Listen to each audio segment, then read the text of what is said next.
Welcome to Smashville. This is PK Subban. I'm Dan Hamhuis. This is Craig Smith. This is Mike Fisher. But you need to dig in right now, every guy. Everybody loves their soldiers until they come home and stop fighting. Enough is enough. They need me to bleed, and I'll bleed for my team. Start playing with some jam in here. Let's go. This is Ryan Johansson. Welcome to Smashville. This is Philip Forsberg. I'm Victor Arvidsson. I'm Ryan Ellis. I'm Matthias Ekholm. I'm Beckerin, and you're listening to the Renegades of Puck with Crazy Charlie. Crazy Charlie puts words in my mouth. You can't trust that guy. If you can't get some fire, some passion, some energy, and figure out how in the hell to talk about this magnificent sport of hockey that has taken over the city of Nashville, then why are you on the radio? You don't deserve it, and you should do the honorable thing and turn your mic in. You're making a damn fool of yourself. This is my declaration. I'm coming after every single one of you. The lazy, the tired, the boring voices out there. Your time is up. I'm Crazy Charlie Saunier. I'm Pete Weber of the Nashville Predators. I'm Roman Yossi of the Nashville Predators. I'm Colton Sissons of the Nashville Predators. I'm Eustace of the Nashville Predators. You're listening to the Renegades of Puck with Crazy Charlie. Find a way, boys. No more half-stepping. Now, here's your host and captain, Crazy Charlie Saunier. Welcome to the bunker. Welcome to the Renegades of Puck podcast. I'm your host and captain, Crazy Charlie Saunier. Before we get started with no half-step and hockey coverage, first let me direct you to our home website, renegadesofpuck.com. Once you go to renegadesofpuck.com, you'll learn everything you need to know about the show. Once you're good and educated about the show, it's when you click on that merchandise tab, takes you straight to our classic logo t-shirt and all the gimmicks you've come to know and love and expect from the Renegades of Puck. Socks, throw pillows, wall art, bed sets. It makes no difference to us. Something like 80 different items in our online store. After all, we've sold out so that you can buy in. Social media is of critical importance. It's an independent, unaffiliated operation known as the Renegades of Puck. So here's how you can jump in the trenches with us. You can find us on the active social media platforms of Threads, also on Instagram and Facebook. So please, if you don't mind, follow us along right there. It doesn't cost you a thing. It also doesn't take but a second, but it does go a long way to helping us out here on the show. YouTube is of the most critical importance to this operation at this moment in time. So if you would, follow along on the channel, subscribe to the channel, and turn on those notifications button, pass those links around to the Renegades in your life. We sure do appreciate all of our recent subscribers as we continue building up our core fan base there on YouTube. It is going to be of tremendous help as we transition into the next phase of 2025 and beyond for the Renegades. If you would like to sponsor the show, you can do so financially. You can make a donation at any time by going to Venmo and searching Renegades of Puck, or you can scan the QR code that's right over there on the corner of the desk. That is the virtual tip jar. Every single penny goes to helping us build our brand new set and get our new operation underway. We are now saving the money for the technology portion. We have completed the construction costs. Thank you so much. We could not have done that without each and every one of you. So now we are getting the technology components squared away. We'll get the last few steps of the construction completed in the next couple of days, but all the materials are at least now on hand and already acquired. So, again, thank you so much for your help with that. Now, listen, I know it's time for the No Half Step and Hockey coverage, so let me deliver the goods. It's time for operation number 992. That's right. It is time for show number 992. And at this moment in hockey history, the Nashville Predators currently find themselves in 7th place in the Central Division after 80 games skated. They have a record of 29, 43, and 8. 66 points has the Predators all alone in the wastelands of the Central Division with a little E next to their name. On home ice, which is where the Predators' final 2 games of the regular season will take place, they have a record of 19, 17, and 3. The Predators have scored 206 goals, but they have given up 266 goals against. That's a goal differential of minus 60. For the Predators, we'll tell you about the week ahead, but there is not a week ahead. There's a day ahead. Wednesday, Dallas. That is the final game of the regular season for this Nashville Predators team. So with that concluded, we'll go to the Central Division update. Very little intrigue left in the Central Division, except for one little spot. We'll get to that here. The Winnipeg Jets have clinched the Central Division title. They have 104 14 points on the season. The Dallas Stars are in second place in the Central and have clinched the second spot in the Central with 106 points. The Colorado Avalanche have clinched the third spot in the Central Division with 100 points on the season. So Dallas and Colorado will be meeting up in the first round. In fourth place, the Minnesota Wild with 95 points, one game remaining on the season. The St. Louis Blues 1 point behind at 94 in fifth place with one game remaining. So that is a point of intrigue right there. Who will be the wild card positions and how will this work out affecting the matchups for the first round? The Utah Hockey Club in sixth place with 87 points has been eliminated. Then there's Nashville with 66 points. They have been eliminated. And the Chicago Blackhawks in last place in the Central, of course, have also been eliminated with 57 points on the season. The Predators' next opponent is, in fact, the Utah Hockey Club. That game will take place at Bridgestone Arena. It's the next to last home game and the next to last game of the regular season for this Nashville Predators team. The regular season series between the Preds and the Utah Hockey Club, or the Mammoth, or whatever it is they're going to be called in the future. This is the third of three regular season meetings coming up at Bridgestone Arena tonight. It is the 9th of November when the teams met for the first time. It was, in fact, Bridgestone Arena again. The Predators scored a 4-0 victory in that one. Saros, 27 saves for the shutout. Forsberg, 2 goals. Marchessault and Nyquist added the other goals, and Ingram took the loss for Utah, going 17 out of 20. They met just a couple of days ago on the 10th of April when the Nashville Predators scored their second victory of the regular season against Utah, this time 4-3 in the shootout. UC Saros goes 39 of 42, also stops all three in the shootout.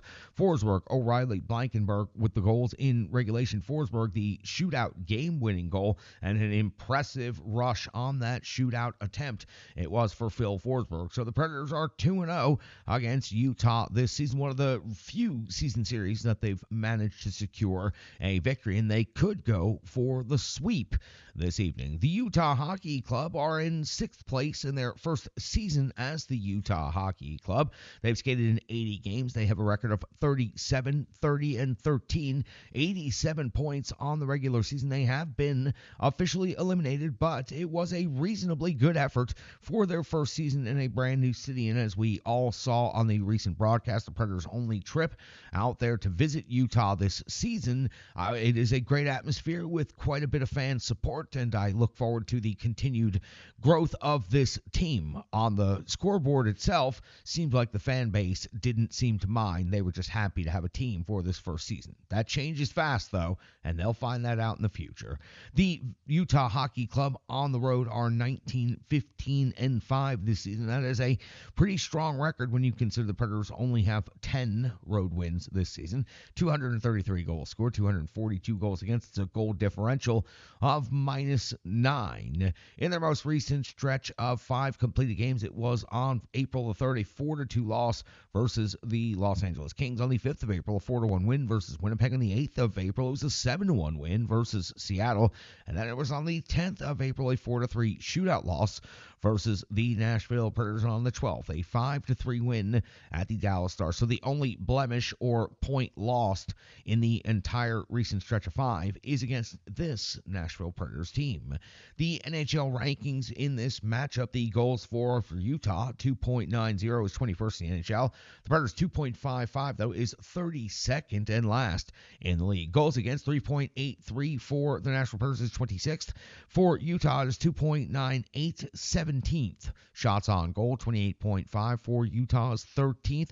For Nashville, 29.2 is 8th best in the NHL. In the shots against category, the Preds are at 28.5, which is 15th. The Utah Hockey Club, 27.7, that's 13th. Let's talk about the special teams numbers. 21.7% conversion rate on the power play for Nashville is 17th in the NHL. 48 conversions, 221 opportunities, while the Utah Hockey Club are converting at 24.1%, a very strong number. That's 10th best in the league. 55 conversions, done 228 opportunities. When it comes to the penalty kill, the Predators an 81.8% kill rate. That's 8th best in the league. 44 power play goals against on the season. For Utah, 80.2% kill rate is 12th best in the league. They've given up 48 power play goals against. Let's talk about the top scorers individually for each of these teams. Let's start on the visiting side of the ledger with the Utah Hockey Club. Keller having a great season, 27 goals, 58 assists, 85 total points, and typically plays quite well against the Nashville Predators. Cooley at 24 and 38 for 62. Schmaltz is at 19 goals, 42 assists, 61 total points. Genther is at 27 and 32 for 59. Sergachev 15 goals, 37 assists, 52 total points on the seasons. For the home team, Nashville Predators, Philip Forsberg has put together a rather reasonable and respectable season. 31 goals now, 42 assists, 73 total points. He is 19 points ahead of the second position for the Nashville Predators in scoring, which is Jonathan Marchessault in his first season as a Nashville Predator, now at 20 goals, 34 assists for 54 points. I think Marchessault, 20 goals, 50 total points plus, was a big number to get to considering the way the slowness of the season began. Stamkos at 27 goals and 25 assists for 52 points. It sure would electrify the home crowd. Stamkos could find a way to pick up 3 goals on the last 2 games to get to 30 on the season. O'Reilly, 19 goals, 29 assists for 48 points in the Captain Romeos. He's still on injured reserve and will remain so for the rest of the regular season. 9 goals, 29 assists, 38 points. The netminder matchup sees Vamelka coming to Bridgestone Arena with a record of 26, 21, and 8, a 2.52 goals against average, a 906 save percentage, facing off against UC Saros, 19, 30, and 6, a 2.96 goals against average, 896 save percentage, with 4 shutouts on the season. That's going to do it for the preview portion of things. We've got to go back and talk about the Nashville Predators' final road game of the season. It was against the Vegas Golden Knights. It's the Rebirth Sports full game recap, and it's coming up next right here on the Renegades of Puck podcast. Hockey players are as unique as the game itself, and your uniform should be tailored to fit you. Rebirth Sports is your sports apparel tailor. From shells, bags, warm-ups, hats, hoodies, branding, and more, let Rebirth Sports be your custom hockey tailor. And don't forget to tell them they do more than just hockey. Rebirth Sports on Facebook, Twitter, and Instagram. Rebirth Sport, a match made in hockey. It's now time for the Rebirth Sports full game recap. We go all the way back to April 12th, the year 2025, when the Nashville Predators were in Vegas to take on the Golden Knights in the final road game of the season. Head coach Andrew Burnett deploys his lines of defensive pairings in the following combinations: Bunting, O'Reilly, Evangelista, Forsberg, Stamkos, and Marchessault, Veronis, Svechkov, and LaRue, Smith, McCarron, and Wood. Your defensive pairings are Shea and Blankenberg, Osterley and Barron, Englund and Dolgaiso. Oninen gets the start in net. We're 52 seconds into the first period where we find our first activity, and Oninen coming up with a save on Pearson's backhand. That's the first shot on goal of the game. We go to the 2:40 mark of the first period where we find Oninen coming up with a save on Holt's deflection. 4:37 now the first. Oninen a save on Hurdle. 5:27 Oninen a save on Carlson. 7:53 Oninen a save on Dorofeev. And let's follow up by Hurdle. An incredible save sequence right there. It would be the 8:11 mark of the first period where the Nashville Predators would get their first shot on goal, and it would come from Osterley. It would be his third goal of the season, as the first shot on goal for the Nashville Predators is a slap shot from the top of the circle, and it goes into the net. The Nashville Predators have a 1-0 lead over the Vegas Golden Knights. 10:11 now of the first period. It's Wood off the box, 2 minutes for hooking. I believe that's the first penalty of his career. Oninen comes up with a save on Carlson. The Preds PK plenty strong. 14:17 of the first period now. Oninen comes up with a save on Waz. 16-minute mark of the first period. Hill comes up with a save on Smith. 16:50 Hill a save on Evangelista. 18:35 Hill a save on Forsberg. The Predators coming out of their offensive slumber and finally starting to generate some offense here in this first period. 19:04 of the first. Oninen comes up with a save on Dorofeev, and we hit the end of the first period. The Predators do have a 1-0 lead, but Vegas is out shooting Nashville 15-5. At the 1:39 mark of the second period, it's O'Reilly off to the box, 2 minutes for tripping. Oninen comes up with a save on Dorofeev, and that would be the end of the power play for the Las Vegas Golden Knights. Preds PK strong, but as soon as we return to 5-on-5 hockey, the 4:02 mark of the second period is Howden with his 23rd goal of the season. It was a wrist shot from the left dot, and it was quite the snipe. picking the top shelf there. The Nashville Predators and the Vegas Golden Knights are now tied at 1 apiece. At the 5:36 mark of the second period, it's Waugh with his 14th goal of the season. A give and go to the back of the net that was also affected by the puck being delayed by the defenseman's skate, but the shot finds its way to the back of the net nonetheless, and the Vegas Golden Knights very quickly now have a 2-1 lead. The 7:44 mark of the second period sees Onanen come up with the save on Hurdle. At the 8:12 mark of the second period, Hill comes with a save on Luke Evangelista. 9:26 of the second, Svechkov is off to the box, 2 minutes for tripping, and this is going to put the Vegas Golden Knights on the power play where Holtz is going to cash in. His 4th goal of the season comes as a backdoor finish just under the crossbar. The Vegas Golden Knights now hold a 3-1 lead here in the second period.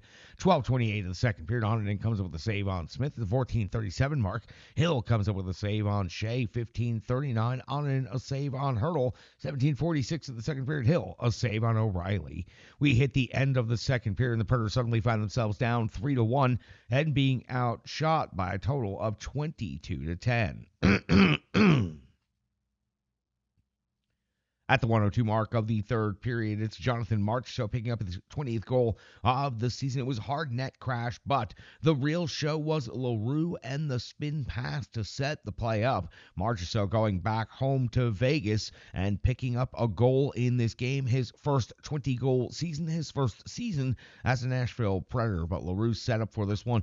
Impressive. The Vegas Golden Knights still hold a 3-2 lead here early in the third period. 2:28 of the third, Hill comes up with a save on Shea. 3:59 of the third period, Hill comes up with a save on O'Reilly. At the 4:04 mark, Hill comes up with a save on Zach Leroux. We hit the backside of the sheet, and we pick the action back up at 4:58 of the third period, where Mark Del Gaizo picks up his second goal of the season. It was a deflection off of his helmet and into the net. He was simply trying to get out of the way, not intentionally head the puck into the net, and he ends up deflecting it perfectly past Hill. The Nashville Predators improbably have tied this game up at 3 apiece on perhaps the strangest goal the Predators have scored all season long. At the 10:41 mark of the third period now, Onanen comes up with a save on Theodore, plus the follow-up by McNabb. At the 11:07 mark of the third period, Hill comes up with a save on McCarron. At 12:42 of the third period now, it's Smith off to the box, 2 minutes for holding on Blankenberg, putting the Predators on a power play, but the Preds unable to generate any shots on goal.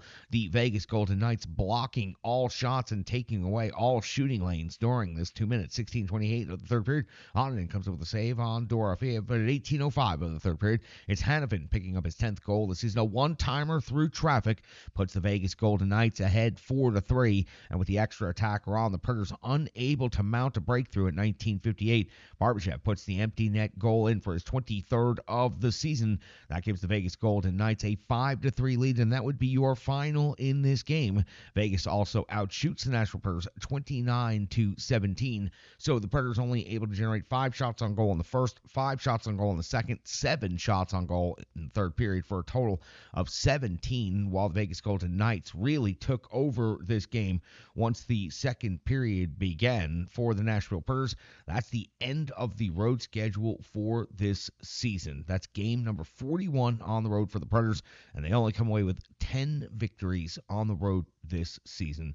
That is a very, very tough result at the end. That's going to do it for the Rebirth Sports full game recap. We've got more coming up about this game, box score analysis, and whatever else we need to get into. Coming up next, right here on the Renegades of Puck podcast. Hello, hello, hello. I'm Tracy, owner-operator of Strong Style Fitness. And that's me and my training assistant, Rizzo. And we are here to bring you fitness that meets you where you are by offering circuit classes, bar-inspired classes, Tabata workouts, boot camps, guided stretching, and more, all taught by a certified personal trainer, me. To learn more, go to our website, strongstylefit.com. Subscribe on YouTube at Strong Style Fitness. Follow on social media at Strong Style Fit. But most importantly, let's get you moving. It doesn't matter if it's your first workout or you've been doing it for years. Strong Style Fitness has the workout that meets you on your journey and helps you along the path to a happier, healthier life. I understand where you've been, what you were going through, and where you were going, and I want to take you there. We'll see you on the mat. Mwah. Welcome back in Renegades of Puck podcast. Time for some analysis. Honorinen got the start in this game, 24 out of 28. He gave up 4 goals against. And you know what? I thought that he could have been better. The Predators' defense was not as tight as it could have been once the Vegas Golden Knights were fully engaged in this game in the second period. The Predators' defense was not able to resist the attack of Vegas, but Honorinen, I thought, could have bailed the Predators. And he did make some really nice saves. He had some good save sequences, especially in the first period, but he wilted under the pressure of the Vegas Golden Knights as well as the Predators' defense, all as kind of a collective unit. Could have been better. I think that describes everyone on the Predators' defensive side of things. Marchessault picks up a goal in this game, his 20th goal of the season, in his first season as a Nashville Predator. There's a great milestone to get to, also at 50-plus points on the season. His return to Vegas, of course, very special, emotional. He was an incredibly important part of the beginnings of that franchise up until just this last season. Now with his first season with the Nashville Predators, returning to Vegas for the first time. They did the whole thing, put the whole show on, and he comes back and he scores a goal in his return to Vegas. Luke Evangelista picks up 2 assists in this game, also has 3 shots on goal. Another strong game for the Nashville Predators young winger, and this is important stuff because going into training camp next season, Luke Evangelista is going to be expected to be a top 6 leader offensively. He is going to have to pick up the slack that he was not able to make up early in this season. Next year, he's going to have much higher expectations, and I expect Evangelista is going to get some very good line mates to skate with going into next season. But a strong game for Luke Evangelista again. 2 assists and 3 shots on goal in this one in his 1550 total time on ice. LaRue picks up an assist in that one. It was that spinning pass to set up Marchessault's goal, and that was a highly impressive skill play. A little bit of desperation, a little bit of skill, all mixed in at the same time with some good no-half step and jam, and LaRue bringing it right there to the front of the net, allowing Marchessault to do what he does best, which is crash the net, go hard, and put the puck in. But LaRue made it look good, had a good show involved, and sets up that goal. Impressive stuff right there. And again, LaRue, another young player getting an important amount of game time at this moment in the season. Very few positives for the Nashville Predators, but the young players getting an opportunity to play and putting up some numbers and putting up some solid games here at the final stretches of the season. This is all very important for the Predators and the future of this franchise. Bunting, another player expected to play a big role in next season's team. 1 assist, and he has consistently been noticeable since coming back into the lineup for the Predators after the trade, after getting back healthy and off of IR. Bunting has been a very solid player, and it's not like the Predators have rolled out their A lineup when it comes to Bunting's time of service with this franchise. So I very much look forward to what Bunting can do, and I appreciate that he's going hard until the very end here this season. Delgado picks up the goal. What a header for the tie. Obviously not intentionally. He was trying to get out of the way, and by trying to get out of the way, he accidentally headbutts the puck directly into the net, and this was a wild play. Perhaps the Predators' weirdest goal of the entire season, and it comes at a very important time. The Predators get a chance to tie this game up, and it looked like they gained some energy and some effort off of it, but the Vegas Golden Knights would impose their will again before the end of regulation and take this game. But don't take anything away from Delgado. You can tell how excited he was to get another goal at this level. So again, Mark Delgado, 1 goal, 2 blocked shots, 2 shots on goal,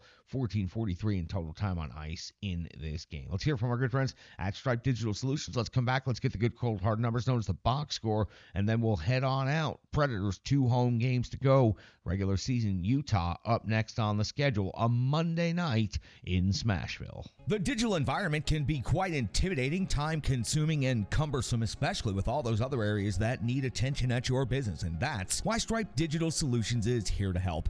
I know, because that's exactly what Stripe Digital Solutions did for me and the Renegades of Puck. From designing my home website and helping me create my merchandise to special event posters, brand building, and social media management. But it's not just that, it's so much more. Stripe Digital Solutions has helped me every step of the way. From startup to full-time operation, Stripe Digital Solutions has been there to assist and advise every single step of the journey. In today's fast-paced world, the path to success is having a strong digital partner, and nobody is better in the trenches than Brandy and Stripe Digital Solutions. Get the solution before it's even a problem with Stripe Digital Solutions. Welcome back in. Time of the good cold hard numbers known as the box score. Marchessault picks up a goal in this game. Del Gaizo and Osterley also pick up goals in this game. The assist leader is Luke Evangelista. Then Michael Bunting adds 1. Zach LaRue adds 1 as well. Justin Barron with 1 and Andreas Englund with 1 assist in this game. Your shots on goal leader, 3 for Luke Evangelista, 2 for Zach LaRue, 2 for Ryan O'Reilly, and 2 for Brady Shea. Blocked shots, 5 for Philip Forsberg in this game, and then 2 for Blankenberg, 2 for Del Gaizo, 2 for Englund, 2 for Osterley. And that would do it for the Nashville Predators on the block shots. The physical component of things, this was a rather suppressed number. I thought the Predators would be a little bit more physical with Vegas. So 4 hits by Justin Barron, but then 2 by LaRue and 2 by McCarron, and that would be it for this game. The Nashville Predators didn't exactly bring a lot of physical punch to Las Vegas for this one. When it comes to the time on ice leaders for this game, it was 18:05 for Philip Forsberg to pace the forwards, and then 17:44 for Steven Stamkos and 17:34 for Ryan O'Reilly. The defense, a different story, of course. It was, 22:55 for Justin Barron to pace the Predators' defense, then 22:51 for Brady Shea, 22:23 for Osterley, and 22:17 for Nick Blankenberg. So Del Gaizo and Englund, the only Predators defensemen under 15 minutes in this game. When it comes to the power play time on ice leaders, Predators power play was 0 for 1 in this game. 1:30 time on ice for Stamkos on the power play, 1:29 for Philip Forsberg, 56 seconds for Brady Shea, and 54 seconds for Nick Blankenberg. Penalty kill for the Predators was 2 for 3 in this game. Your penalty kill time on ice leaders, Michael McCarron at 3:26, and then Cole Smith at 3:04. And on the defensive side of things, 3:09 for Osterley, and then it was 2:55 for Barron, 2:48 for Shea, and 2:34 for Nick Blankenberg. The netminder in this game was Justus Onanen, 24 of 28, 4 goals against, an in-game save percentage of .857, 22 even strength saves, and 2 power play saves. Numbers at the bottom of the box score. The team stats: power play 0 for 1, the penalty kill 2 for 3. So the Predators lose the special teams battle in this one. The face-off winning percentage 42.9.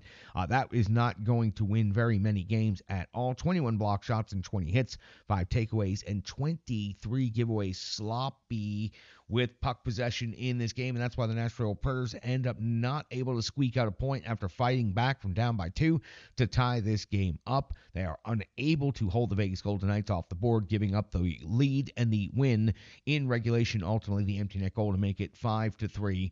So this wraps it up for the Predators road schedule, and that's going to do it. That's it for the box score. The numbers are done, and the road comes to an end. 10-26-5.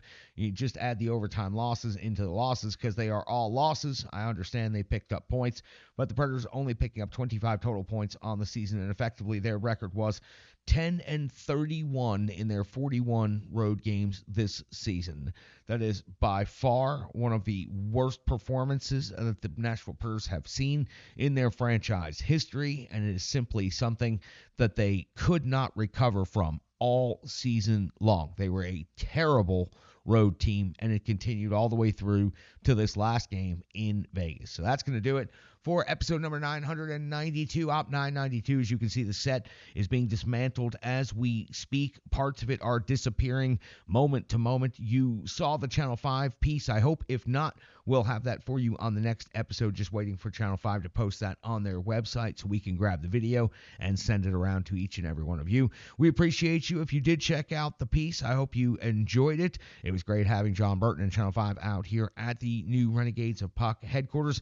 I can't wait to show you guys the final steps of the construction. I think it's going to be a fantastic look, a fantastic presentation, and it's finally going to give me an area where I can go to practice my own hockey skills as well, which I need very much. Renegades of Puck did fall to the Kraken 3-2 last night at the Ford Ice Center in Antioch. Now 2-2 on the season going into the Easter break, but we have yet to deploy our full roster and line up. The injury list gets a lot shorter after the 2-week Easter break, so very much looking forward to getting the rest of the Renegades back out there on the ice and joining them out there as well. That's going to do it for this episode. Sure do appreciate your viewership, appreciate your time, and most importantly, I appreciate each and every one of you. Stick taps, love, and respect. I'm your hosting Captain Crazy Charlie Saunier.